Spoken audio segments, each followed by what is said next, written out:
இறை இயேசு கிறிஸ்துவில் பிரியமான சகோதர சகோதரிகளே, உண்மையிலே இந்த ஃபீல் எப்படி தெரியுமா இருக்குது? இதுவரைக்கும் பிரசங்கத்தை கோயிலுக்குள்ளேயே வச்சுட்டு, இப்படி ஒரு இடத்துல வந்து உட்காந்து, அதுவும் இவ்வளவு பேர் வந்து உட்காந்து கேட்பது என்பது, அந்த காலத்துல இஸ்ராயேல் மக்கள் எல்லாம் அந்த பாலைவனத்துல எப்படா கடவுளினுடைய செய்தி வரும் அப்படின்னு வந்து சொல்லி, எங்கனாலும் பொசுக்குன்னு முழங்கால் போட்டோ, முட்டிய போட்டோ அல்லது குத்த வச்சோ உட்காந்துருவாங்களாம். இல்ல? அந்த மாதிரி வந்து ஒரு ஃபீல் ஆகுது. ஊருக்கு நடுவுல, கோயிலுக்கு முன்னாடி, அதுவும் நற்கருணை நாதரினுடைய பிரசன்னத்தில, அப்படியே இந்த தெருவுல வந்து அமருவது என்பது, நான் வர்றப்ப அதான் ஏவி அண்ணன்ட்ட சொல்ட்டே வந்தேன். ஏன்னா, இது ஒரு வித்தியாசமான ஃபீலா இருக்கு அப்படின்னு வந்து சொல்லி. அப்போ வந்து பாலைவனத்தில வந்து ஒரு சில விஷயங்கள் எல்லாம் ரொம்ப ஸ்ட்ராங்கா நடந்தது. நற்கருணை ஆண்டவர் அல்ல. உடன்படிக்கை பேழையை தூக்கிக் கொண்டு நெறைய பேரு கடந்து போனாங்க. ஒரே ஒரு கதை ஒண்ணு சொல்லட்டா? இது முன்னாடி முன்னாடி வந்துட்டு வந்துட்டு போமோ? சரி. ஒரே ஒரு கதை ஒண்ணு சொல்லட்டா? என்ன கதைன்னா, யோர்தான் ஆற்ற வந்து கடக்கணும். யாரு? இஸ்ராயேல் மக்கள். யாருடைய லீடர்ஷிப்ல அல்லது தலைமையில கடக்கணும் அப்படின்னு வந்து சொன்னா, யோசுவாவினுடைய லீடர்ஷிப்ல கடக்கணும். அப்ப யோசுவாவினுடைய தலைமையில வந்து கடந்து போகணும் அப்படின்னு வந்து சொல்றப்ப, யோர்தான் ஆறு ரொம்ப பெருசு, கடக்க முடியாத ஒரு சூழல். உடனே யோசுவா யார கூப்பிடுவாரு அப்படின்னு வந்து சொன்னா, கடவுள கூப்பிடுவார். கடவுள கூப்பிட்டோன்னே கடவுள் ஒரே ஒரு ஐடியா சொல்லுவாப்ல. என்ன ஐடியா அப்படின்னு வந்து சொன்னா, "டேய், உடன்படிக்கை பேழைக்குள்ள நான் இருக்கிறேன்." அப்படின்றத இஸ்ராயேல் மக்கள் எல்லா பேரும் நம்புறாய்ங்க. நீ ஒண்ணே ஒண்ணு பண்ணு, அந்த உடன்படிக்கை பேழையை தூக்கி கொண்டு ஒரு 2, 3 குருக்கள் அல்லது ஒரு 4 குருக்கள தூக்க சொல்லு அந்த உடன்படிக்கை பேழைய. அதுக்கு முன்னாடி ஒரு 4 பேர தேர்ந்தெடுத்து பீப்பி ஊதுற அளவுக்கு நல்ல பெரிய பீப்பியா எடுத்து அவிங்க கையில வந்து குடுத்து அவிங்கள ஊத விடு. பீப்பி ஊதிட்டு ஒரு 4 குருக்கள் முன்னாடி போகட்டும். அதுக்கடுத்து உடன்படிக்கை பேழைய தூக்கிட்டு ஒரு 4 குருக்கள் அவனுங்களுக்கு பின்னாடி அது பாட்டுக்கு வந்து நடந்து வந்து போகட்டும். அப்ப யோசுவா கேட்பாப்புல, மக்கள் எப்படி போகணும் அப்படின்னு. மக்கள் 2, 2 பேரா 2000 அடி இடைவேளை விட்டு 2, 2 பேரா நிப்பாட்டி அவங்களையும் கூட்டிட்டு போடா அப்படின்னு வந்து சொல்லுவாப்லயாம். யோசுவா என்ன கடவுள் சொன்னாரோ அதை அப்படியே 4 பேர் வா குருக்கள், பிபி ஊது, ஒரு 4 பேர் வா, உடன்படிக்கை பேழையை தூக்கு. பேழைக்கு வந்து 4 பக்கமும் வந்து கம்பு இருக்கிறதுனால அந்த 4 குருக்களும் அந்த 4 பேழையை 4 பக்கத்திலும் இருந்தும் பேழையை தூக்கி கொண்டு போவது என்பது முறையாக இருந்தது. ரைட்டா? இப்ப இதுல முக்கியமான விஷயம் என்ன தெரியுமா? பேழை யோர்தான் ஆத்துக்கு பக்கத்துல வந்து நின்ன உடனே யோசுவாவுக்கு அடுத்து என்ன செய்யணும்னு தெரியாது. யோசுவாவுக்கு என்ன செய்யணும்னு தெரியாதுன்னு தெரிஞ்ச உடனே யோசுவா டபார்னு அடுத்து கூப்பிடுறது யார? கடவுள. டபார்னு கூப்பிடுவாப்ல. உடனே மேல இருந்து கீழே கடவுள் வந்துருவாப்ல. வந்து என்னடா உனக்கு பிரச்சனை அப்படின்னு. இல்ல, இவ்வளவு தூரம் தூக்கிட்டு வர சொல்லிட்டீங்க, ஒரு பிரச்சனை இல்லாம தூக்கிட்டு வந்துட்டேன். இப்ப ஆத்த கடக்கணும்னா எப்படி கடக்கிறது அப்படின்னு. அட முட்டாப்பையில, எப்படி சிரிக்காரு? முட்டாப்பையிலன்னு சொன்னதுக்கு அப்படி சிரிக்கிறது இல்ல. அட முட்டாப்பையில, இவ்வளவு தூரம் கூட்டிட்டு வந்த நான் உன்னை கைட் பண்ண மாட்டேனா? உனக்கு வந்து இந்த ஆத்த கடக்கிறதுக்கு முடிவு பண்ண மாட்டேனா? நீ ஒண்ணு பண்ணு, அந்த தூக்கிட்டு வரக்கூடிய குருக்களினுடைய கட்டை விரலினுடைய நுனி பகுதி அந்த யோர்தான் ஆத்துல படும்படி செய். ஆட்டோமேட்டிக்கா யோர்தான் ஆறு நகரும் என்று சொல்வாராம். ஜோரா ஒரு தடவை கைகளை தட்டி கடவுளுக்கு. யோசித்து பாருங்களேன், இதுல 2 விஷயம் அடங்கி இருக்கு. ஒன்னு, குருக்களினுடைய காலடி எவ்வளவு பெரிய இடத்தில் பட்டாலும் அது ஆசீர்வாதமாக மாறும் என்பது ஒரு பொருள். ஒன்று. நான் இன்னைக்கு குருக்களை பத்தி பேச வரல, நற்கருணை ஆண்டவரை பத்தி பேச வர்றோம் இல்ல. அப்ப நற்கருணை ஆண்டவர் எங்கெல்லாம் நடக்கிறாரோ, எங்கெல்லாம் தொடுகிறாரோ, எங்கெல்லாம் உரையாடுகிறாரோ, எங்கெல்லாம் உறவாடுகிறாரோ, அந்த இடத்துல ஆட்டோமேட்டிக்கா ஒரு நல்லது நடக்குது தெரியுமா? நடக்குது தெரியுமா? இது நான் சொல்லல, யோசுவா புத்தகம் சொல்லுது. மீண்டும் ஒரு முறை கடவுளுக்கு கைகளை தட்டி. இப்ப நான் என்ன சொல்றேன், அதே நற்கருணை ஆண்டவர் இன்னைக்கு அட்லீஸ்ட் குறைஞ்சபட்சம் எல்லா வீட்டையும் சந்திக்கிற மாதிரி வந்திருக்கிறாருன்னு வைங்களேன். அப்படிதானே வந்தாரு. ஒவ்வொருத்தவங்களும் வீட்டுக்கு முன்னாடி அவர் வந்த உடனே டபார் டபார்னு முழங்கால் போட்டு, என்னத்தை வேண்டையோ இல்லையோ என் வீட்டை கிராஸ் பண்ணி நம்மாளு போறாப்புல, நம்மாளு போறப்ப என் வீட்டில் இல்லாத பொல்லாத எல்லாமே ஓடி போய் எல்லாம் நல்லது நடக்கணும்னு சொல்லிட்டு இங்க வந்து உட்காந்துருக்கிற பாரு. உங்களுக்கு தான் நாங்கள் ஜோரா கைகளை தட்டி கொள்ள வேண்டும். கைகளை தட்டி கொள்ளுங்கள் பார்ப்போம். ஆக நற்கருணை ஆண்டவர் எங்கெல்லாம் வலம் வருகிறாரோ, எங்கெல்லாம் வாசம் செய்கிறாரோ, எங்கெல்லாம் அவருடைய சுவாசத்தை அபரிவிதமாக உங்கள் மீது பொழிய செய்கிறாரோ, அப்பொழுதெல்லாம் வாழ்வுல ஏதாவது ஒரு மாற்றம் வந்து கொண்டே இருக்கிறது. ரைட்? இதுதான் நான் உங்ககிட்ட ஸ்டார்டிங்ல உங்களை என் பக்கம் கொண்டு வரதுக்கு நான் சொன்ன ஒரு சின்ன கதை. இப்ப நற்கருணை ஆண்டவரினுடைய பவரை வந்து அண்ணன் டாபிக்ல தெளிவா கொடுத்துருக்கிறாப்புல. புனித அந்தோனியார் நற்கருணை ஆண்டவரினுடைய வலிமையை வெளிப்படுத்தினார் என்று சொல்லி. அந்த கதை தான் உங்களுக்கு தெரியும்ல. என்ன கதை? கழுதை என்ன பண்ணுச்சு? அது மட்டும்தான் தெரியுமா? அதுக்கு முன்னாடி பின்னாடிலாம் பிட்டு வச்சு தெரியுமா? பட்னியா போட்டாங்களா? யார? கழுதை. நல்ல வேலை, அப்படி கரெக்டாக சொல்லுங்கம்மா. பட்னியா போட்டது அப்படின்னா, பட்னியா போட்டாங்க கழுதைய, ரைட். அதுக்கப்புறம் என்ன நடந்துச்சு? ஏன் கழுதைய பட்னியா போட்டாங்க?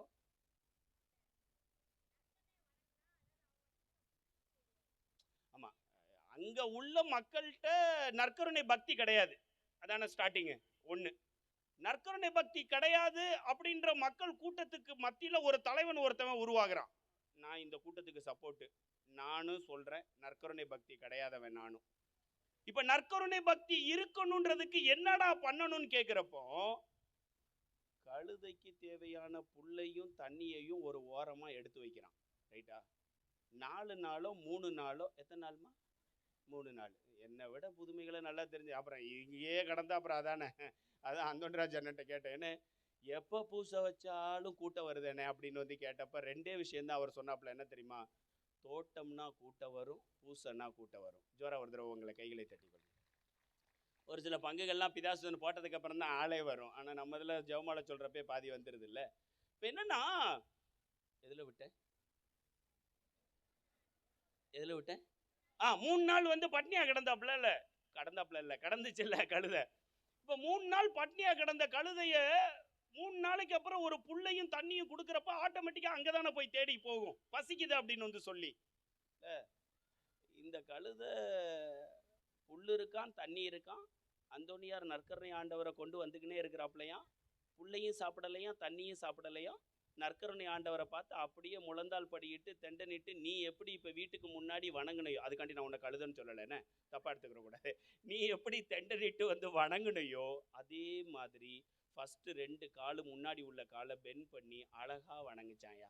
அதனால தான் நற்கருணை ஆண்டவரினுடைய வலிமையை வெளிப்படுத்திய அந்தோனியார் என்று சொல்லி உங்களுடைய தந்தை இன்னைக்கு டாபிக் கொடுத்துருக்கிறாப்புல. இது டாபிக்கு ஒரு ஆப்டான ஒரு ஸ்டோரின்னு வச்சுக்கோங்களேன், ஒரு உதாரணத்துக்கு உள்ள ஸ்டோரி. ஆனால் நான் யோசிப்பது என்ன தெரியுமா? நற்கருணை ஆண்டவரினுடைய வலிமை எப்பொழுது தெரியுமா வெளிப்பட்டது? அதுக்கு ஒரு குட்டி கதை சொல்கிறேன். என்ன ஓகே தானே? கதையாக போவோம்ல. கோயிலுக்குள்ளனா கொஞ்சம் சீரியஸாக போகலாம், தெருவில் உட்காரப்ப கதையாக போயிடுவோம். இந்த எம்மாவு சீடர்கள்னு ஒரு 2 பேர் இருந்தாங்கல்ல. தாய் இருந்தாங்க, நான் பொய்யா சொல்கிறேன்? ஆமான்னாச்சும் சொல்லுங்க. ஆமாம், நான் என்ன பைபிளை விட்டுட்டு வெளியிலே சொல்கிறேன். எம்மாவு சீடர்கள்னு 2 பேர் இருந்தாங்கல்ல. பிரச்சனை என்ன தெரியுமா? இயேசுவை நம்பி வந்தாங்க. இவனுங்க என்ன பண்ணானுங்க? இயேசுவை அடித்து சிலுவையில் ஏற்றிட்டானுங்க. அப்போ எம்மாவு சீடர்கள் என்ன பண்ணுறாங்க? இனிமேல் நமக்கு பொண்டாட்டி, பிள்ளைங்க, குடும்பம், குட்டி, தொழில், கால்நடை, விவசாயம், இதுதாண்டா வாழ்க்கைன்னு சொல்லி கிளம்பி வீட்டுக்கு போகிறாங்க. வீட்டுக்கு போகிறப்ப நம்ம ஆள் மாறு வேஷத்தில், நம்ம ஆள் உயிர்த்ததுக்கப்புறம் சும்மா மாறு வேஷத்துலேயே தான் தெரிவாப்புல. ரைட்டா? எப்படினாலும் இவனுங்க நம்மளை நம்பிடுவானுங்கடா அப்படின்னு வந்து சொல்லி மாறு வேஷத்தில் போகிறாப்புல. போய் ரொம்ப ஜாலியாக பேசிட்டு போகிறாப்புல. இவனுங்களும் அவங்க கூட பேசுகிறாரு, ஜீசஸும் இவங்க கூட பேசுகிறாப்புல. ஏதோ எந்த விஷயமே தெரியாத மாதிரி 2 பேரும் பேசிக்கிட்டே வந்து போகிறாங்க. திடீர்னு சாயந்தரம் ஆயிடுச்சான். சாயந்தரம் வந்து ஆன உடனே உங்கள் வீட்டில் வந்து நான் தங்கட்டாமான்னு இவர் கேட்குறாரோ, அல்லது நீயே தங்கிக்கோப்பா அப்படின்னு வந்து சொல்லி இவங்க சொல்கிறாங்களோ, உள்ளே போய் வந்து தங்கிடுறாப்புலன்னு வைங்களேன். எல்லா விஷயத்தையும் காலையிலேருந்து சாயந்தரம் முடிய வந்து கேட்டுட்டு உள்ளே போய் வந்து தங்கி முடித்ததுக்கப்புறம் அந்த அப்பத்தை எடுத்து, இந்த முட்டா பயல்களுக்கு ஒன்றுமே புரிய மாட்டேங்குது, நம்ம தான் ஜீசஸ்ன்னு தெரிய மாட்டேங்குது, இவ்வளவு ஸ்டோரியை நம்ம சொல்கிறோம், புரிஞ்சுக்கிற மாட்டேங்கிறாங்களேன்னு சொல்லி அந்த அப்பத்தை எடுத்து உடைக்கின்ற பொழுது கண்கள் திறக்கிறதாம். ஜோரா ஒரு தடவை கைகளை தட்டி. நான் என்ன சொல்கிறேன்? எப்போ தெரியுமா ஒரு மனுஷனுக்கு ஸ்ட்ராங்கோ அல்லது வலிமையோ அல்லது சக்தியோ கிடைக்கும்? எப்பொழுது ஒரு மனிதன் உடைகிறானோ அப்பொழுதுதான் அவனுக்கு அடுத்த கட்டத்தில் ஸ்ட்ராங்காக வெளியில் வருவான். உதாரணத்துக்கு ஒரே ஒரு எக்ஸாம்பிள் சொல்லட்டா? இந்த எம்மாவு சீடர்களை மனசுக்குள்ளே வச்சுக்கோங்க, அதை எங்கேயாச்சும் ஒரு இடத்துல கனெக்ட் பண்ணுவோம் நம்மல்ல. இந்த ரஷ்யா உக்ரைன் போர் நடந்துச்சுல்ல. ரஷ்யா அதிபர் ஒருத்தவர், உக்ரைன் அதிபர் ஜெலன்ஸ்கி. ஒரு மாதத்துக்கு முன்னாடி போர் நிறுத்தம்னு ஒன்று நிப்பாட்டினாங்க. அமெரிக்க அதிபர் ட்ரம்ப் சொல்லி 2 பேரும் சமரசமாக பேசி அந்த போரை நிப்பாட்டினாங்கன்னு வைங்களேன். நிப்பாட்டி முடித்த உடனே மறுநாள் காலையில் இந்த உக்ரைன் அதிபர் ஜெலன்ஸ்கி ஒரு பெரிய வீடியோவில் மீடியாவுக்கு பேட்டி கொடுக்குறாரு. என்ன தெரியுமா சொல்கிறாரு? எப்பொழுதெல்லாம் அதென்ன ஃப்ளைட்டாக போகுது, அதுதான் சுத்தி சுத்தி தானே வருது. அப்பப்பெல்லாம் பார்த்துட்டு அந்த சத்தம் கேட்டோன்னே எல்லாம் கண்ணு அங்க போகுது பார்த்தீங்களா? இல்ல ரைட். இங்க பாருங்க, இப்ப என்னன்னா, எப்பொழுதெல்லாம் எங்கள் மீது ரஷ்ய ராணுவம் குண்டு வீசி எங்களை உடைத்ததோ, எங்களுடைய கட்டிடங்களை தகர்த்ததோ, அப்பொழுதெல்லாம் நாங்கள் அழவில்லை. ரைட்டா? அவன் சொல்றத நல்லா கேட்கணும். அப்பொழுதெல்லாம் நாங்கள் அழவில்லை, மாறாக உடைக்கப்படுகின்ற பொழுதும், நாங்கள் கஷ்டப்படுகின்ற பொழுதும், நாங்கள் அடி வாங்குகின்ற பொழுதும், எப்படி இவர்களை மீண்டும் அடிப்போம் என்று சொல்லி வலிமையாக எழுந்தோம் என்று சொன்னானாம் அந்த அதிபர். ஜோரா ஒரு தடவை கைகளை தட்டி. எனக்கு ஒரே ஒரு விஷயம் ரொம்ப ஸ்ட்ராங்கா நிக்குது பிரியமானவர்களே. என்ன தெரியுமா? எம்மாவு சீடர்களினுடைய மத்தியில் ஆண்டவராகிய இயேசு கிறிஸ்து தன்னுடைய உடலை உடைத்தார். உடைத்ததனுடைய பலன், எம்மாவு சீடர்கள் சோர்வில் இருந்து மீண்டும் உற்சாகமாக வீட்டிற்கு சென்றார்கள். இல்ல, உடைத்ததனுடைய பலன், எம்மாவு சீடர்கள் கோழையாக இருந்தவர்கள் தைரியமாக வீட்டிற்கு சென்றார்கள். இல்ல, உடைத்ததனுடைய பலன், எம்மாவு சீடர்கள் அழுது கொண்டு வந்தவர்கள், புலம்பிக் கொண்டு வந்தவர்கள் வீட்டிற்கு மகிழ்ச்சியோடும் மன நிறைவோடும் சென்றார்கள். வலிமை எங்கு தெரியுமா இருக்கிறது? நம்முடைய வாழ்க்கையை நாம் உடைக்கின்ற பொழுதும், பிறரால் உடைக்கப்படுகின்ற பொழுதும். நான் இன்னும் ரொம்ப லோக்கலா இறங்கி சொல்லட்டா, எப்பொழுதெல்லாம் உன்னுடைய வாழ்க்கையில நீ கஷ்டப்படுகின்றாயோ, அப்பொழுதெல்லாம் உடைக்கப்படக்கூடிய நற்கருணை ஆண்டவர் உன்னை உயர்த்துகிறார் என்பதுதான் இந்த வீதி, இந்த ரதம், இந்த பவனி நமக்கு சொல்லிக் கொடுக்கக்கூடிய ஒரு மிகச்சிறந்த எடுத்துக்காட்டு. விட்டுறாத. வாழ்க்கையில உடைஞ்சு போய் இனிமேல் உட்காந்துராதன்னு சொல்றேன். நான் உட்காந்துராத. நான் உடைகிறேன் என்று சொன்னால் நாளைக்கு காலையில நான் எழுகிறேன் என்ற அர்த்தம். எழுகிறேன் என்ற அர்த்தம். உடைத்தார் கடவுள் தன்னை. எம்மாவு சீடர்கள் எழுந்து ஓடுறான். லைஃப்ல எப்பொழுதெல்லாம் நீ உடைகிறாயோ அப்பொழுதெல்லாம் நீ எழுகிறாய். ஆண்டவரே, என்னை போட்டு இவ்வளவு தூரம் ரண வேதனைப்படுத்தி ஒவ்வொரு நாளும் இந்த புருஷன்கிட்ட சாகடிக்கிறையே அப்படி நீ நினைச்சா, மறுநாள் காலையில நீ புருஷனை அடிக்க போறேன்னு அர்த்தம். இல்ல, ஏய் அகண்ட அடிச்சு தொலைஞ்சிடாத தாய், நல்லா இருப்பேன் நான். இது இல்லை சொல்றேன். எப்பொழுதெல்லாம் நீ கஷ்டப்படுறாயோ அப்பொழுதெல்லாம் நற்கருணை ஆண்டவர் நமக்கு ஒரு வலிமையை தருகிறார்னு சொல்றேன். நான் ஜெலன்ஸ்கிக்கு கொடுக்கல, எம்மாவு சீடர்களுக்கு கொடுக்கல. அவர் ஓப்பனாவே ஒரு விஷயத்தை சொல்றாரு. நான் உடைஞ்சாதான் நீ ஸ்ட்ராங் ஆவனா, நான் உடையிறதுக்கு ரெடியா இருக்கிறேன். அதுல ஒரு மாரல் மெசேஜ் என்ன தெரியுமா? ஒரு ஆத்மார்த்தமான உண்மை என்ன தெரியுமா?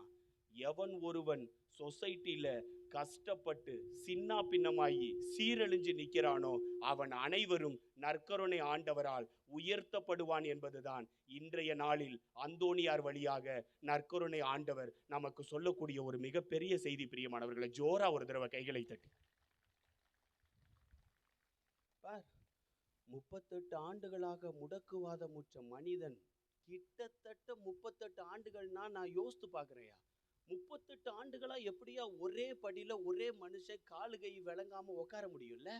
நான் இன்னொரு 30 நிமிஷம் கூட பிரசங்கம் வச்சேன்னா நீ இதே பொசிஷன்ல உட்காந்துருவ. நீ இல்ல இப்பவே காலு கையால உரலாட்டிக்கிட்டு இருக்கல. கரெக்ட் தானே? 38 ஆண்டுகளாக கடைசி படிக்கட்டுல அந்த குளம் ஒரு ஹிஸ்டரி சொல்லுது. என்ன தெரியுமா சொல்லுது? எப்பொழுதெல்லாம் அந்த குளம் கலங்குகிறதோ அப்பொழுதெல்லாம் எவன் ஒருவன் முதலில் குதிக்கிறானோ அவன் உடனடியாக நலமடைவான். இல்ல முட்டாப்பேல 38 ஆண்டுகளாக கடைசி படியில உட்காந்துருக்க, உன்னால குளம் கலங்குறத ஈஸியா பார்க்க முடியும், டக்குன்னு குதிச்சு தொலைய அப்படிதானே அப்படின்னு ஜீசஸ் வந்து கேட்டப்போ இந்த பையன் என்ன தெரியுமா சொல்றான்? நான் குதிக்கிறதுக்கு முன்னாடி என்ன தாண்டி 10 பேர் குதிக்கிறான் ஆண்டவரே. எத்தனை வருஷமாடா உட்காந்துருக்க? 38 வருஷமா. 38 வருஷமா பைய உள்ள இதே இடத்துலயாடா நீ உட்காந்துருக்க? நீ எவன்டா சொன்னது குளம் கலங்கினாதான் நீ உள்ள உளுந்து குதிச்சு வெள்ளையாவ நல்லதாவன்னு சொல்லி? எவன்டா சொன்னது? நான் சொல்றேன், படுக்கையை தூக்கிக்கிட்டு எழுந்து நட. 38 ஆண்டுகளாக உடைந்த நிலையில் இருந்த மனிதன் ஒரே ஒரு சொல்லால் நற்கருணை ஆண்டவர் சந்தித்தாராம், பேசினாராம், எழச் சொன்னாராம், படுக்கையோடு எழச் சொன்னாராம்.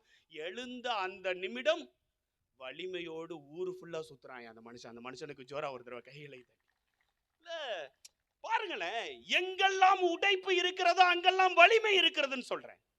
இந்த தூலுஸ் நகரத்துல அந்த கழுதை உள்ள போய் அதை பார்த்த உடனே அரசன் உடைந்தான். பிரியமானவர்களே, அதை பார்த்து மக்கள் உடைஞ்சாங்க. ஐயோ, நற்கருணை ஆண்டவருக்கு இவ்வளவு பவரா? ஒரு ஈகோல இருந்தவன் உடைஞ்சு உள்ள வரான் பார். அடுத்த செகண்ட்ல இருந்து அந்த ஹிஸ்டரி அப்படியே சொல்லுது, அந்த அரசனும் அந்த மக்களும் இயேசுவை போற்றிக்கொண்டே சென்றார்களாம். ஐ மீன் நற்கருணை ஆண்டவரை. அவர்களால் பல பேர் அங்கு மனம் மாறி வலிமையான கிறிஸ்தவ சமூகம் அங்கு உருவாகியதாம். மீண்டும் ஒரு முறை கைகளை தட்டி அந்த புதுமை சொல்லுதியா, உடைக்கப்பட்ட ஒரு மனிதன் மீண்டும் வலிமையாக மாறி பல வலிமை மிக்க மனிதர்களை சேர்க்கிறான் என்று சொல்லி 12 ஆண்டுகளாக இரத்த போக்கினால் அவதியுற்ற பெண்மணி. திருவிவிலியம் சொல்லுது, அத்துணை மருத்துவர்களை பார்த்தாப்லையா, இரத்த போக்கு நிக்கவே இல்லையா, அவ்வளவு மருந்து சாப்பிட்டாப்லையா, ப்ளீடிங் வந்துகிட்டே இருந்ததா. யோசித்து பாருங்களேன். 3 நாளைக்கு மேல நமக்கு வந்து இரத்த போக்கோ ப்ளீடிங்கோ வந்ததுன்னா நம்ம வீட்டில் நம்மளால சமைக்க முடியல. ஓப்பன் ஷேரிங் இல்ல, பெண்கள் படக்கூடிய மாத உள்ள கஷ்டம்.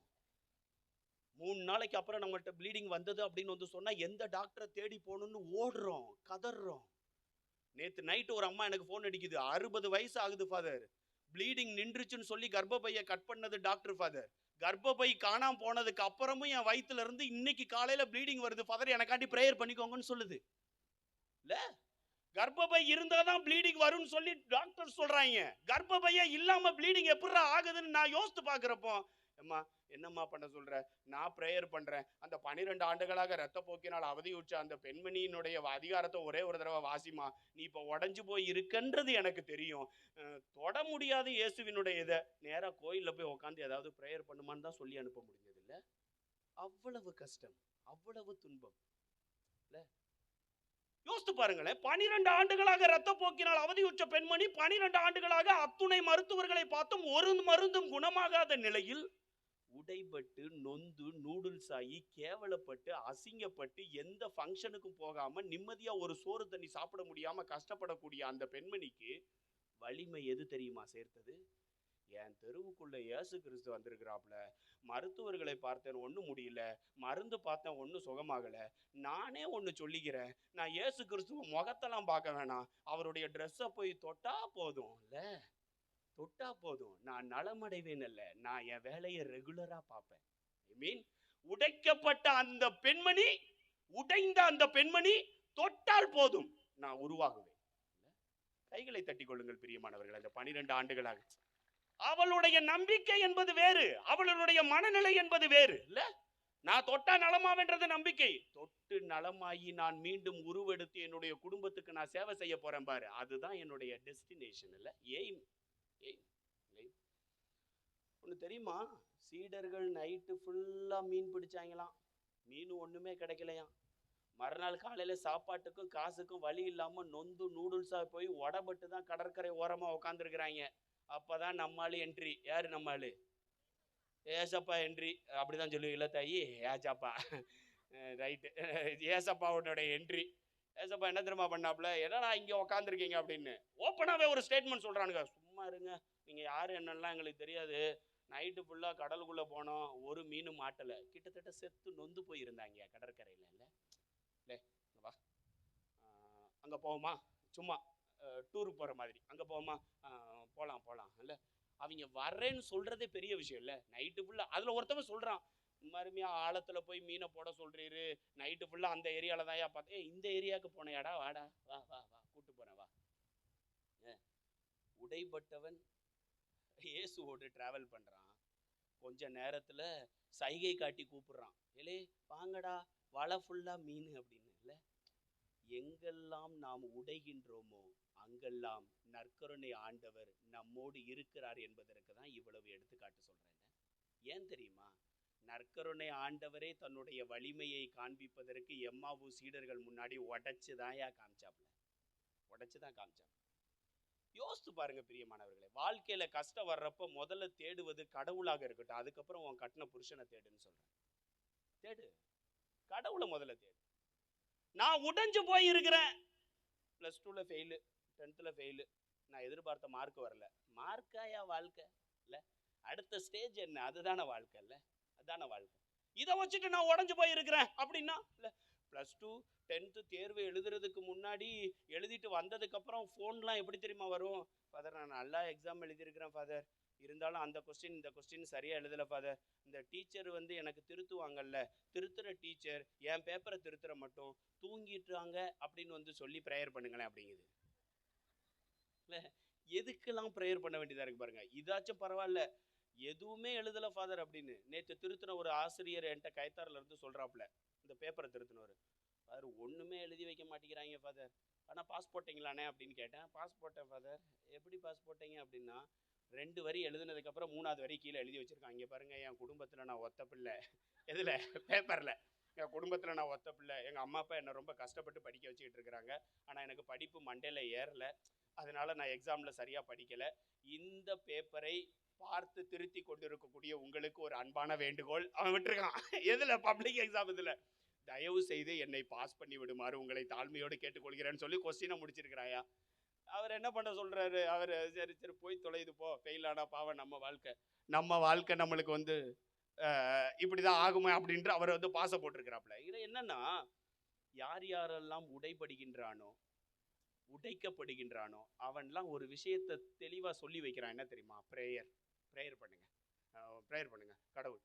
அப்ப லாஜிக்கலா ஒரு விஷயம் உனக்கே புரியுது. நம்ம கஷ்டப்படுறப்ப கடவுள் கிட்ட தான் நிக்கணும். அந்த உடைப்படுதல் என்ற ஒரு உணர்வை கடவுள் மட்டும்தான் நம்மிடமிருந்து போக்குவார் என்று சொல்லி, அந்தோனியாருடைய லைஃப்லயே அதான் பிரியமானவர்களே. அவர் இந்த ஒரு புதுமை மட்டும் இல்ல பிரியமானவர்களே, ஏகப்பட்ட புதுமைகள் செஞ்சிருக்கிறார். எல்லா நேரத்திலும் ஏதாவது ஒன்று உடையும், ஏதாவது ஒன்று உருவாகும். பழைய ஏற்பாட்டுல அளவுக்கு அதிகமா உடைஞ்சது யார் தெரியுமா? இந்த 40வது அதிகாரம் டு 50வது அதிகாரம் தொடக்க நூல் புத்தகம் இல்ல, யோசேப்பு 11 பேரு அண்ணன் தம்பிங்க. இந்த பொடியன் நைட்டு தூங்கிட்டு காலையில எந்திரிக்கிறானா, 11 பேர்த்த கூப்பிட்டு நான் ஒரு கனவு கண்டேன்னு சொல்றானா. என்னடா கனவுன்னு இவங்க நான் 11 பேரும் கேட்குறாங்களாம். கேட்ட உடனே இவன் தெளிவாக வந்து சொல்கிறானா, இங்கே பாரு, நான் தூங்கிக்கிட்டு இருக்கிறப்போ ஒரு 11 விண்மீன்கள் எனக்கு தோன்றுச்சு. ஒரு விண்மீன் நடுவில் நின்றுச்சு. அந்த 11 விண்மீன்களும் என்னை தலை குனிஞ்சு வணங்குச்சுன்னு சொன்னோன்னே அவனுக்கு எரியுது, வயிற்றுல ஆம்லேட் போடுற மாதிரி. இல்லை கனவை இவன் பாட்டுக்கு பேசாம எங்கேயாச்சும் ஒரு ஓரத்தில் வைக்க விடுதானே. இல்லை இவனுங்களுக்கு கோபம் வருதுன்னு கூட தெரியாம இன்னொரு கனவையும் சொல்றான். நெற்கதிர்கள் அரிக்கட்டுகளாக எல்லாமே அங்கங்க அப்படி எப்படி நின்றுச்சான். இவர் நடுவில் நின்னாராம். அந்த 11 நெற்கதிர்களும் கட்டுக்கட்டா அரிக்கட்டுகளாக இருந்து இவனை தெண்டனிட்டு வணங்குச்சான். இவனுங்க பார்க்குறானுங்க, இவன் நம்மளை ஆட்சி புரிஞ்சிருவான்டா, இவன் நம்மளை டாமினேட் பண்ணிடுவான்டான்னு சொல்லி தூக்கி கொண்டு போய் வித்துடுறானுங்கயா. இல்லை அப்பாவை பார்க்காம, சகோதரர்களை பார்க்காம, கிட்டத்தட்ட ஆளு நொந்து நூடுல்ஸா போய் உடஞ்சதாயா இன்னொரு இடத்துக்கு விற்கப்படுறான். இல்லை உடைக்கப்பட்ட அந்த மனிதனினுடைய நிலை கடைசியில் என்ன தெரியுமா? அங்கேயும் போய் மன்னன் ஒரு கனவு காண்பானா, அந்த கனவுக்கு விளக்கம் சொல்லுவானா, ஆட்டோமேட்டிக்கா அடுத்த நிமிஷம் இவனை அரசனாக்கி விட்டுருவாங்க. நான் தான் சொல்றேன், கடவுளுக்கு முன்னாடி யார் யாரெல்லாம் உண்மையிலேயே உடைகிறார்களோ அவர்களினுடைய வலிமை கடவுளினுடைய கையில் இருக்கிறதுன்னு சொல்றேன் பிரியமானவர். என்ன இப்படி பக்கத்து வீட்டுக்காரன் போட்டு சாகடிக்கிறான் சாமி, என் மனைவியை பத்தி தப்பா பேசுறான் சாமி, நாங்க எல்லாம் குடும்பத்துல அவன் பேச்சை கேட்டு உடஞ்சு போய் இருக்கிறோம் சாமி அப்படின்னு வந்து நீ நினைச்சன்னா, அடுத்த 2 நாள் திருவிழா முடிகிறதுக்குள்ள உன்னை கடவுள் வலிமைப்படுத்துவார் என்பதுதான் நம்முடைய குடும்பத்தில் இருந்து நாம் எழுப்பக்கூடிய ஒரு மிகப்பெரிய சாட்சியாக இருக்க வேண்டும். சாட்சியாக இருக்கும். இல்ல இந்த ரூத்து பிள்ளை இருக்குல்ல, மாமியார் மூத்த மருமக எஸ்ஐ போயிட்டா, என்ன ஏதோ ஒரு காரணம் சொல்லி, நீங்கள் பார்த்துக்கோங்க உங்களுக்கு எனக்கு செட் ஆகாது அப்படின்னு ஓப்பனாகவே உண்மையிலேயே. 2வது மருமக ரூத்து, நீங்கள் எங்கே போனாலும் பின்னாடி கேட்கலையா தாயி, ஃபர்ஸ்ட்ல இருந்து ஆரம்பிமா தாயி, அந்த சூரியில் புரோட்டா சூரி சாப்பிடுவானே, முதல்ல எல்லா கோட்டையும் அழிங்க, திருப்பி ஃபர்ஸ்ட்ல இருந்து ஆரம்பம் அப்படின்னு. ரைட்டா? இப்போ என்னன்னா, எதில் விட்டேன்? ரூத்து மாமியார் முன்னாடி எவ்வளவு தெளிவா சொல்றாப்ல பாருங்க. மூத்த மருமக போனா பிரச்சனை இல்லை, நான் உன் கூட இருக்கத்த, நீ என்னடா பண்ணுவ, உன் இனம் எதுவோ, உன் இல்லம் எதுவோ, உன் கடவுள் எதுவோ, உன்னுடைய கல்லறை எதுவோ, அங்கதான் நானும் கல்லறை. இல்ல எங்க ஆளவந்தான் குளத்துல ஒரு மருமக கை தூங்க பார்ப்போம்.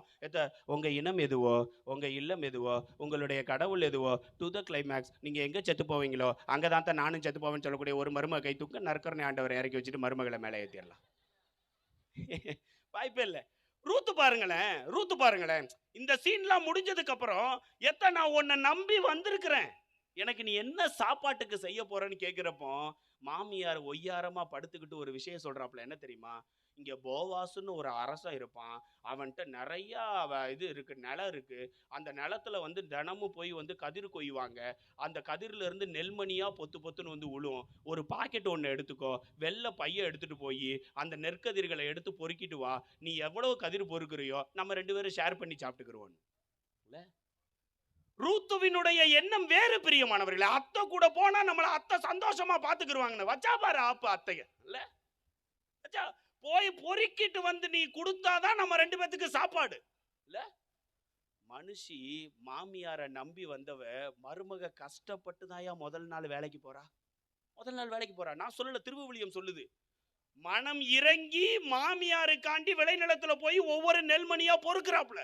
ஒவ்வொரு நெல்மணியா பொறுக்கி கொண்டு வருவாப்லையா சாப்பிடுவாங்களாம், பொறுக்கி கொண்டு வருவாப்லையா சாப்பிடுவாங்களாம். இதே பொழப்பா ஓடும். மாமியார் ஒய்யாரமா படுத்துட்டு சாப்பிடும், இவர் வந்து போயிட்டு வந்து பொறுக்கி எடுப்பு வழியே போயிட்டு வருவாப்ல. கிட்டத்தட்ட நொந்து நூடுல்ஸ் ஆகி போன ரூத்துவுக்கு அத்தை இது செட் ஆகாதத்த, வேற ஏதாச்சும் வேலைக்கு என்ன அனுப்புங்கத்தன்னு சொல்றப்போ அத்தை ஒரு வேலை சொல்லுவாப்ல. என்ன தெரியுமா? நீ இனிமேல் நெல்மணிலாம் பொறுக்க வேண்டாம். போவாஸ் அரசர் நைட்டு குடிச்சிட்டு வந்து தோட்டத்துல தூங்குவான். நீ என்ன தெரியுமா பண்ற? நேரா போய் அந்த காலுக்கு கீழே கட்டிலுக்குள்ள அந்த போர்வைக்குள்ள தலையை விட்டு நீனு நல்லா கொரட்டை விட்டு தூங்கு இல்ல. என்னத்தை இப்படி சொல்றீங்க? மறுநாள் காலையில அவன் எந்திரிச்சு பாக்குறப்ப உன்னுடைய கதையே வேறுன்னு சொல்லி அனுப்புவாப்ல மாமியார். மாமியார் என்ன சொன்னாப்லையோ, நம்ம ஊர் மருமக மாதிரி கிடையாது, அப்படியே கேட்கிறாப்லையா, அப்படியே கேட்கிறாப்ல. நேரா போய் போர்வைக்குள்ள உள்ள புகுந்து தலையை தூக்க வச்சுட்டு காலாட்டில் அடிமட்டத்தில் வந்து தலையை வச்சுட்டு தூங்கிட்டு இருக்கிறாப்ல. மறுநாள் காலையில போதை தெளிந்து எந்திரிச்ச உடனே யாருமா நீன்னு கேட்டோன்னே ஒட்டுமொத்த கதை இந்த அம்மா சொல்லுது. யாரு? ரூத்து. உடப்பட்டு நொந்து நூடுல்ஸ் ஆகி உன் விளை நிலத்துல நான் பொறுக்கி எடுத்துட்டு போய் சாப்பிட்டேன். இப்ப எனக்கு வாழ்வு இல்ல, வழியும் இல்ல. என் மாமியாரை நம்பி நான் இப்படி வந்து உட்கார்ந்து இருக்கிறேன். உடப்பட்ட எனக்கு நீ என்னையா தரப்போறன்னு கேட்ட உடனே போவாசு பல்லு கூட விளக்காம பஞ்சாயத்தை கூட்டுவான். நான் சொல்லல, திருவிவிலியம் சொல்லுது.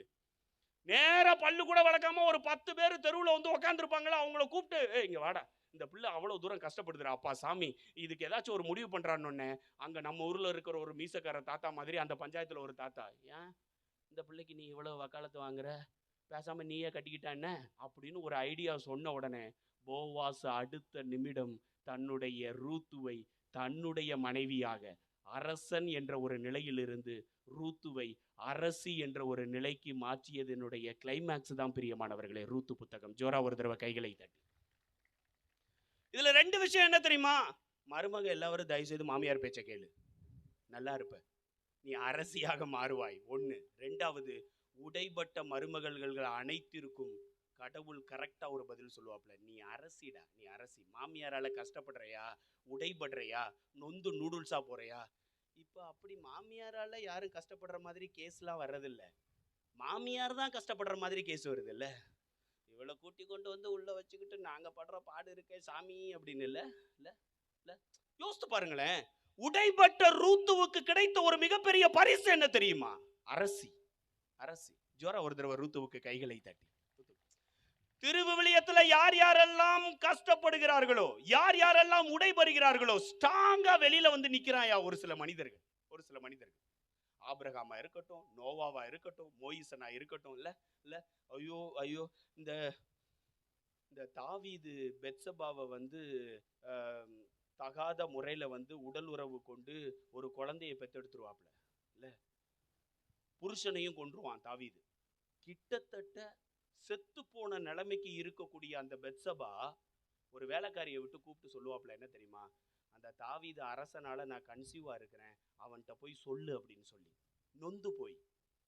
அதுக்கு அடுத்து உடனே கடவுள் ஒரு பதில் சொல்லுவார். என்ன தெரியுமா? டே, நீ தப்பு பண்ணிட்டடா, அவளுடைய ஹஸ்பண்டை நீ கொன்னது மட்டும் இல்லாம அவளோடு நீ உறவு வைத்துக்கொண்டு ஒரு குழந்தையை பெத்தெடுத்துட்ட. இந்த குழந்தைய நான் சாகடிப்பேன், ஆனா இதுக்கு அடுத்து சாலமோன்னு ஒருத்தவன் பிறப்பான் அவன் வயிற்றுல இருந்து, வேற லெவல்ல நான் அவனை வலிமையாக கொண்டு வருவேன்னு சொல்லி சாலமோனை மேலோக்கி இல்ல கோயிலை கட்ட சொல்லி ஞானத்தை கொடுத்து அளவு கடந்த விதத்துல அபரிவிதமா ஆசீர்வதிப்பார். பிரியமானவர்களை ஜோரா ஒரு தடவை கைகளை தட்டி. ஆகார், ஆகார் ஆபிரகாமினுடைய இன்னொரு மனைவி குழந்தைய தூக்கிட்டு எங்க போறதுன்னு வந்து தெரியாம அந்த புதர் செடி பக்கத்துல போய் குழந்தைய வந்து கடத்திட்டு, குழந்தைக்கு கொடுக்கறதுக்கு மாறுல பாலும் கிடையாது, கையில சப்பாத்தி ரொட்டி தண்ணி எதுவும் கிடையாது. நான் இதை என்ன பண்ண போறேனோ அப்படின்னு வந்து அழுது கொண்டிருக்கின்ற பொழுது கடவுள் வருவாப்ல. ஏன்டா உடஞ்சு போற? ஏன் ஏன் அழுகிற? அழாத, திருப்பி எந்த வீட்டில இருந்து வந்தையோ அந்த வீட்டுக்கு போ. உன்னுடைய சன்னதியை நான் ஆபிரகாமினுடைய சன்னதி போன்று பல விதங்களில் பெருக்க செய்வேன் என்று சொல்லி பிராமிஸ் பண்ண கடவுள் நம்முடைய கடவுள். பிரியமானவர்களே, கைகளை தட்டி கைகளை தட்டி அதான் சொல்ற பிரியமானவர்களே, கடவுளினுடைய வலிமை எங்கு தெரியுமா வெளிப்படும்? நீ கஷ்டப்படுறப்பதான் வெளிப்படும். இன்னையில இருந்து ஒரு விஷயத்தை புரிஞ்சுக்கோ, கஷ்டப்படுகின்ற பொழுதுதான் கடவுளினுடைய வலிமை என்னுடைய வாழ்க்கையில வெளிப்படும் என்று சொல்லி. இல்ல ஃபாதர், என் வாழ்க்கையில கஷ்டமே இல்லை, நான் ரொம்ப சந்தோஷமா இருக்கேன் அப்படின்னு யாராச்சும் ஒருத்தவங்க சொல்றீங்களா தாயி? யாராச்சும் ஒருத்தவங்க, பாட்டிமா உன் கஷ்டமே இல்லையா? பாவியா, பாதகத்தி இப்படி புசுக்குன்னு கையை தூக்கிட்டியம்மா. நல்லா இல்ல, கஷ்டமே இல்லாம ஆளவந்தார் குளத்துல ஒரு ஆள் இருக்குன்னு அண்ணாச்சி எப்படி அண்ணாச்சி விட்டு வச்சீங்க? அதுக்காண்டி என்னச்சு அப்படி சொல்லல அண்ணாச்சி, இல்ல அண்ணாச்சி, அப்படிப்பட்ட ஒரு தெய்வம் அங்க உட்காந்துருக்கேன்னு யோசிக்க. நான் வாழ்க்கையில கஷ்டம் இல்லாம பூசை முடிஞ்சோன்னு பேசுவோமா, உங்களுக்கு ஒரு கஷ்டம் இல்லைன்னா நான் ஒரு கஷ்டத்தை கொடுத்துட்டு போறேமா, வரவே வேண்டாம், என் நல்லா இருப்பா அங்கே இரு அப்படிங்காப்ல. இல்ல இல்ல நான் என்ன சொல்றேன் அப்படின்னு வந்து சொன்னா, கடவுளினுடைய வலிமை வெளிப்பட வேண்டும் என்று சொன்னால் நீயும் நானும் கஷ்டப்பட்டு தான் ஆகணும்னு சொல்றேன். கஷ்டத்துல இருந்து தான் வலிமை வெளிப்படுன்னு சொல்றேன். குத்துனாங்க இல்ல சொல்றாங்க, கிட்டத்தட்ட 5 அடி 11 இன்ச்சாம் இயேசு கிறிஸ்துவினுடைய உயரம். இல்ல 80 to 85 கிலோ வந்து அவருடைய வெயிட்டாம். 15 கிலோ 150 கிலோ சிலுவையை தூக்க வச்சிருக்காங்க. என்னுடைய பாணியில சொல்ல போனா 3 சிமெண்ட் மூடை. இல்ல 3 சிமெண்ட் மூடையை தூக்கி அவர் மேல தூக்கி வச்சா 150 கிலோ சிலுவைன்னு வைங்களேன். 150 கிலோ சிலுவையை 5 அடி 11 இன்ச்சு உள்ள இயேசு கிறிஸ்து 85 கிலோ உள்ள ஆளு தூக்கிட்டு போறாப்லையா, கிட்டத்தட்ட தூக்கிட்டு போறாப்ல. 5480 காயங்கள் உடல் ஃபுல்லா இருந்ததா, அதுல 150 காயங்கள் மட்டும் முதுகுல மட்டும் இருந்ததா. இல்ல முதுகுல மட்டும். இதுல என்ன தெரியுமா, அவருடைய மூளையில இறங்கின ஆணி என்ன தெரியுமா, 3/4 இன்ச்சு சைஸாயா 8 இன்ச்சு நீளமாயா, அகலம் கனம் வந்து 3/4 இன்ச்சா 8 இன்ச்சு நீளமா. ஒரே ஒரு ஆணி மட்டும் மூளைக்கும் ஆணியினுடைய நுனிக்கும் இடையில உள்ள இடைவெளி எவ்வளவு தெரியுமா, ஒரு நூல் தான் உள்ள விட முடியுமா. கரெக்டா அடிச்சிருக்கானுங்க. ஒரு 6.5 லிட்டர் ரத்தத்தை மொத்தமா எடுத்திருக்கானுங்கயா அந்த டிராவல் டயத்துல. ஒரு 6 மணி நேரம் தண்ணியே அவர்கிட்ட காட்டாம 6.5 லிட்டர் ரத்தத்தை வந்து எடுத்து அவ்வளவு கஷ்டப்பட்டு கிட்டத்தட்ட அடிச்சு நொறுக்கி வேற லெவல்ல சின்ன பின்னமாக்கி உடம்ப செதற வச்சதுக்கு அப்புறம் 3வது நாள் வலிமையோட வெளியில வர்றாரு பாரு. அதுதான் நம்முடைய இயேசு கிறிஸ்து. ஜோரா ஒரு தடவை கைகளை தட்டி. அவர் ஒரு பாடத்தை அவருடைய பிறப்பிலும் சரி இறப்பிலும் சரி நமக்கு கற்று தராரியா. நீ ஓட, அப்பதான் நீ வாழ்க்கையில வலிமையாக மாறுவாய் என்று நற்கருணை ஆண்டவரினுடைய தாரக மந்திரம் அது. பிரியமானவர்களே, சீமோன் இருக்காரு தெரியுமா சிலுவை பாதை ஸ்தலத்துல. இல்ல சீமோன் சும்மாவா வந்து சிலுவையை தூக்க வந்தாப்புல சொன்ன உடனே? இல்ல அவன்லாம் சும்மாலாம் வரல. புள்ள சொல்லிச்சு, எப்பா கூட்டம் அதிகமா இருக்கு, எங்கப்பா போய் எட்டி பார்க்கணுமே அப்படின்னு. எட்டி பார்க்க வந்தவன் தான் சீமோன். பிடிச்சு தூக்கி உள்ள போட்டாங்க. உள்ள போட்டானே இயேசு கிறிஸ்து வாங்குற பாதி அடியை சீமோன் வாங்குறாப்புல, பாதி குத்த சீமோன் வாங்குறாப்புல, பாதி துப்பல சீமோன் வாங்குறாப்புல, எல்லாம் பாதி வாங்குறாப்புல. வர்றப்ப கஷ்டப்பட்டு தான் சிலுவை சுமந்தான். 3வது ஸ்தலம் கீழே முடிஞ்சதுக்கு அப்புறம் 4வது ஸ்தலத்துக்கு அடிச்சு எந்திரிக்கிறப்ப அந்த படத்துல ஜீசஸ் ஒத்த கண்ணால சீமோனை பாப்பாப்ல. என்ன மாதிரியே நீ அடி வாங்குறியாடா ராசா, யாரா நீ, கிளம்பி போடான்னு அவன் சொல்றப்போ யாரு ஜீசஸ் சொல்லுவாப்ல, கிளம்பி போடா நான் பாத்துக்கிறேன் அப்படின்னு. அதுக்கு சீமோன் ஒண்ணு சொல்லுவான், என்ன தெரியுமா, இன்னும் கொஞ்சம் தூரம் தான் இருக்கு ஆண்டவரே, நாங்க உங்க கூட வர்றேன். இல்ல சீமோனுக்கு ஜோரம் ஒரு தடவை கைகளை தட்டி. கஷ்டப்பட்டு சிலுவை சுமக்க வந்தவன் இஷ்டப்பட்டு ஜீசஸ் சொல்றான், என்ன கொஞ்சம் தூரம் தான் இருக்கு, அந்த வந்துருவோம், வாங்க வாங்க வாங்க, போயிருவோம். இல்ல உடைபடுகின்ற பொழுதுதான் மீட்பு கிடைக்கும் என்பது சீமோனுக்கும் தெரிந்திருக்கிறது. பார்த்தீங்களா, நமக்கு தாயா ஒரு சில நேரம் மிஸ் பண்ணிடுறோம். நம்ம கஷ்டப்படுறோம், உடைபடுறோம், நொந்து நூடுல்ஸ் ஆகுறோம், மற்றவங்களால நாரடிக்கப்படுறோம், பேச்சிலையும் சரி உடல் ரீதியாகவும் சரி. கடவுளை நம்ப மாட்டேங்கிறமே, நற்கருணை ஆண்டவர் சொல்லி கொடுக்கக்கூடிய அந்த லாஜிக்கை புரிஞ்சுக்கிற மாட்டேங்கிறமே. நீ உடஞ்சா இன்னைக்கு நாளைக்கு காலையில நான் உன்னை தேத்து வேண்டான்னு சொல்ற அந்த ஒரு லாஜிக், அந்த ஒரு மேஜிக் தெரிய மாட்டேங்குதே. கஷ்டப்பட்ட உடனே முதல்ல யார தெரியுமா திட்டுறோம்? கடவுள. அந்தோனியார. என்ன அவர் இப்படி பண்ணிவிட்டாரு, தினமும் ஜெபமாலை சொல்றேன். ஏய், நீ தினமும் ஜெபமாலை சொன்னா உனக்கு எல்லாத்தையும் அள்ளி கொடுத்துடணுமா என்ன? கஷ்டத்தை தான் முதல்ல கொடுப்பாப்புல, அதுக்கப்புறம் தான் சந்தோஷத்தை கொடுப்பாப்புல. மேக்ஸிமம் ட்ரை பண்ணுங்க லைஃப்பில். நாளைக்கு காலையிலே ஒரு கஷ்டம் வீட்டுக்கு வந்தாலும் நாளை கழிச்சு என் ஆண்டவர் இந்த கஷ்டத்தை வேற மாதிரி மாற்றுவார், உடைக்கப்பட்டு இருக்கிறேன், என்னை உருவாக்குவார் என்று சொல்லி நம்புங்க பிரியமானவர், நம்புங்க. அதுதான் நற்கருணை ஆண்டவர் நமக்கு தரக்கூடிய ஒரு மிகப்பெரிய வலிமை பிரியமானவர். அந்த வலிமையை பெற்றவர்களாக தொடர்ந்து இந்த நற்கருணை பிரசன்னத்தில் முழுமையாக நம்மையே கையளிப்போம். தேவையான ஆசிரையும் அருளையும் இந்த நற்கருணை வழியாக முழுமையாக பெற்று மகிழ்வோம். ஆமென்.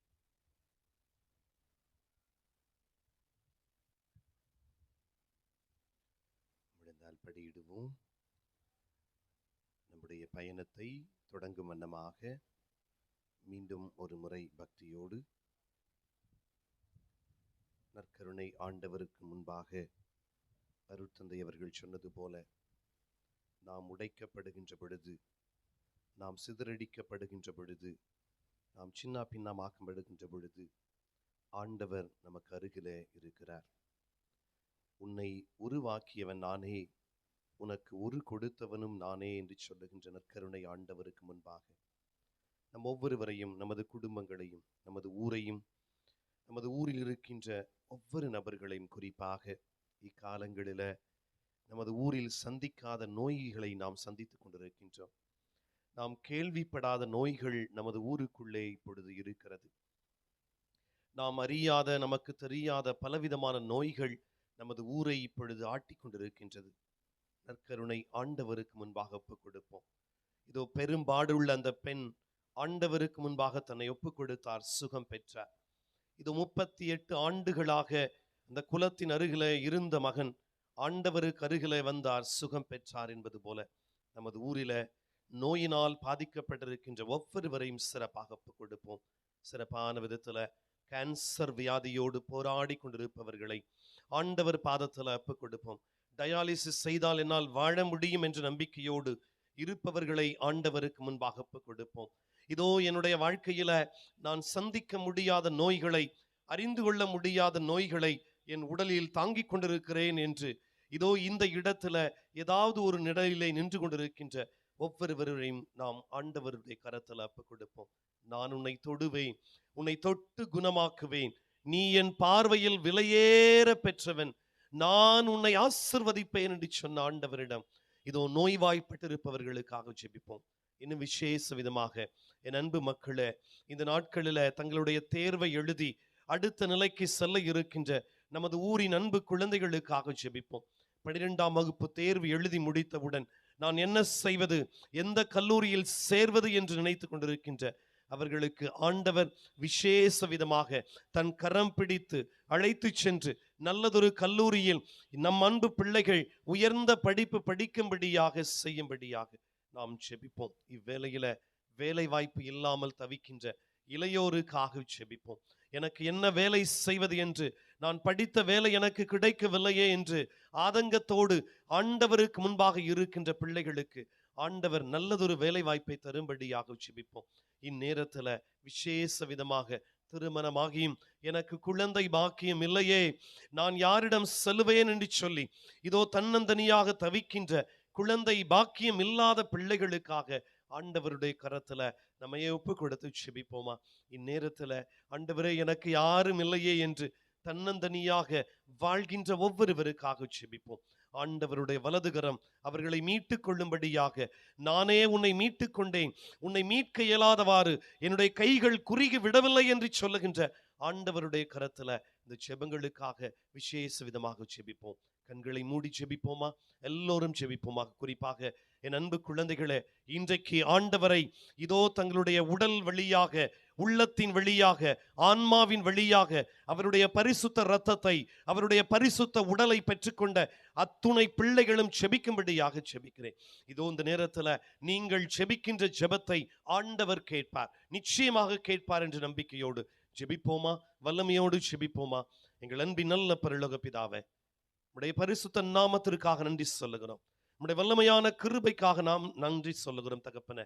இதோ இம்மட்டும் கைவிடாத தேவனே, இனி மேலும் எங்கள் ஊரையும், எங்கள் ஊரில் வாழ்கின்ற ஒவ்வொரு குடும்பங்களையும், எங்கள் ஊரை வழிநடத்துகின்ற பங்கு தந்தை அருட் சகோதரிகள், எங்கள் ஊரை வழிநடத்துகின்ற ஊர் பெரியவர்கள் ஒவ்வொருவரையும் ஒப்புக் கொடுக்கிறோம் சுவாமி. தகப்பனே, இந்த நேரத்துல இந்த மண்ணில் பிறந்து அருட்பணி ஆற்றுகின்ற அத்துணை அருட்தந்தையர்களையும் அருட்சகோதரிகளையும், இன்றைக்கு விசேஷ விதமாக அற்புதமான ஒரு மறையுரையை கொடுத்த அன்பு தந்தை அவர்களையும், எங்களோடு இந்த திருவிழாவில் பங்கேற்கின்ற அருமை தந்தை லியோ அவர்களையும் ஒப்புக் கொடுக்கிறோம் சுவாமி. நம்முடைய பரிசுத்த கரம் எங்கள் ஊரை சூழ்ந்து இருப்பதாக ஆண்டவரே. நீர் கொடுத்த வாழ்க்கையின்படி இத்துணை ஆண்டுகள் வாழ்ந்தோம் ஆண்டவரே. எங்களை சிறுமையிலிருந்து பெருமைப்படுத்திய நல்ல தகப்பனே, உமக்கு நன்றி செலுத்துகிறோம் ஆண்டவரே. நன்றி செலுத்துகிறோம் தகப்பனே. நாங்கள் உடைந்து போன காலத்துல, குலைந்த நேரத்துல எங்கள் பக்கத்திலிருந்து எங்களை உருவாக்கிய தகப்பனே, நன்றி ஆண்டவரே. நன்றி ஆண்டவரே. பொறுப்பெடுத்துக் கொள்ளும், ஆசீர்வதியும். உள்ளூர்களிலும் வெளியூர்களிலும் வெளிநாடுகளிலும் வேலை செய்கின்ற ஒவ்வொரு பிள்ளைகளையும் உம்முடைய பரிசுத்த கரம் தாங்குவதாக பொறுப்பெடுத்துக் கொள்ளும் தகப்பனே.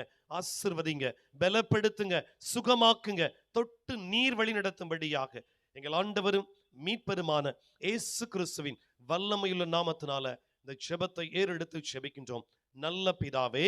ஆமென், ஆமென், ஆமென். மீண்டுமாய் நம்முடைய பயணத்தை ஆரம்பிக்க இருக்கின்றோம். எழுந்து நிற்போம். எழுந்து மீண்டும் பக்தியோடு நம்முடைய தெருக்களில நற்கருணை ஆண்டவரோடு பயணிப்போம்.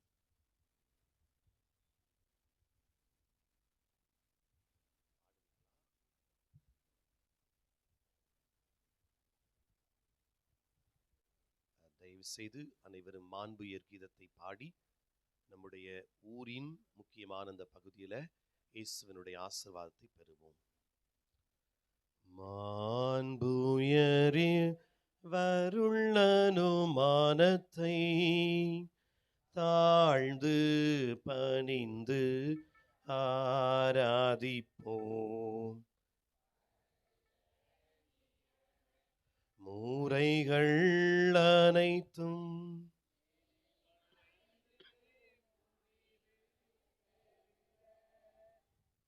புதிய நியம முறைகள் வருக.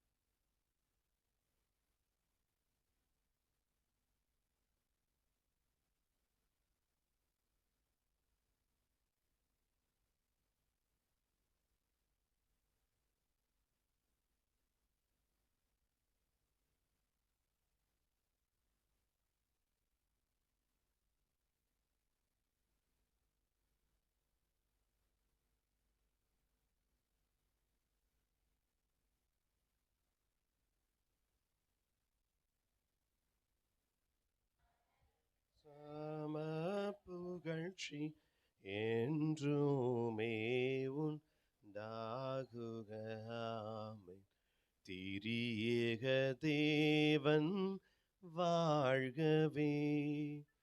வானில் நின்று அவர்களுக்கு அப்பமளித்தீரே.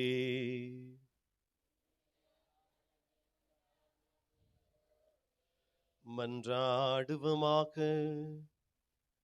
இறைவா, இந்த வியப்புக்குரிய திருவருட்சாதனத்துல உம்முடைய திருப்பாடுகளின் நினைவை எங்களுக்கு விட்டு சென்றி உமது திருவுடல் திரு ரத்தம் ஆகியவற்றின் மறைபொருளை வணங்கும் நாங்கள் உமது மீட்பின் பலனை இடைவிடாமல் அனுபவிக்க அருள் புரியும். என்றென்றும் வாழ்ந்து ஆட்சி செய்கின்ற உம்மை மன்றாடுகின்றோம்.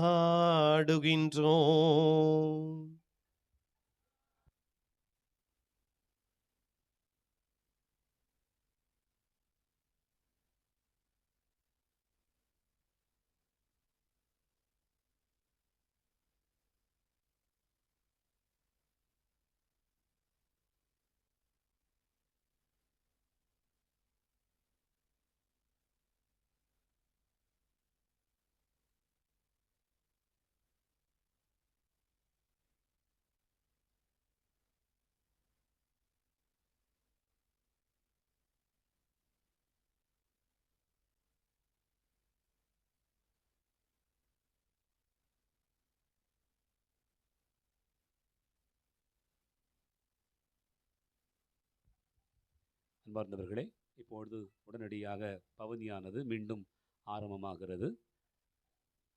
நாம் எப்படி புறப்பட்டு வந்தோமோ அதே போல பவனியாக செல்ல அன்போடு கேட்டுக்கொள்கிறேன். முதலில் சிறுவர் சிறுமியர் செல்லுங்கள். அதனைத் தொடர்ந்து